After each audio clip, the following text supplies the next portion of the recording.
लाडक्या बहिणींनो, तुमच्यासाठी आनंदाची बातमी आहे। लवकरच तुमच्या बँक अकाउंटमध्ये सप्टेंबर महिन्याचा लाडक्या बहिणीचा हप्ता जमा होणार आहे। महिला आणि बालविकास मंत्री आदिती तटकरे यांनी एक्स पोस्ट करत ही माहिती दिली आहे की सप्टेंबर महिन्याचा लाडक्या बहिणीचा हप्ता जो आहे तो लाडक्या बहिणींच्या खात्यात लवकरच जमा होईल। तुमचं जे आधार कार्ड आहे ते ज्या बँक अकाउंटला लिंक असेल त्याच्यामध्ये हा हप्ता जमा होईल। गेल्या काही दिवसांपासून लाडकी बहीण योजना वादात आहे, कारण की काही बोगस बहिणी आढळल्या, काही सरकारी अधिकाऱ्यांनी त्याचे लाभ घेतले। त्याच्यामुळे लाडक्या बहिणींना आता हप्ता कधी मिळणार आणि तो मिळणार की नाही याच्याबद्दल खूप शंका होती।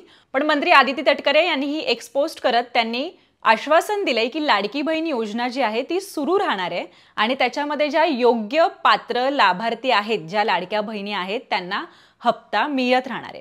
त्याच्यासोबत मंत्री आदिती तटकरे यांनी हेही सांगितलंय की तुम्ही लवकरात लवकर ई-केवायसी करा। तुमच्याकडे 2 महिन्याचा अवधी आहे, त्याच्यामध्ये तुम्ही ई-केवायसी करणं बंधनकारक आहे। फक्त तुमचा ई-केवायसी करून चालणार नाहीये। जर तुमचं लग्न झालं असेल तर तुमच्या पतीचं, आणि लग्न झालं नसेल तर तुमच्या वडिलांचीही ई-केवायसी करणं बंधनकारक आहे। ई-केवायसी केली तरच लाडक्या बहिणीचे पुढील हप्ते जे आहेत ते तुम्हाला मिळत राहणार आहेत। तर लाडक्या बहिणींनो, निश्चिंत राहा। सप्टेंबर महिन्याचा हप्ता जो आहे लाडक्या बहिणीचा तो तुमच्या अकाउंटमध्ये आलाय का चेक करा आणि लवकरात लवकर ई-केवायसी करा।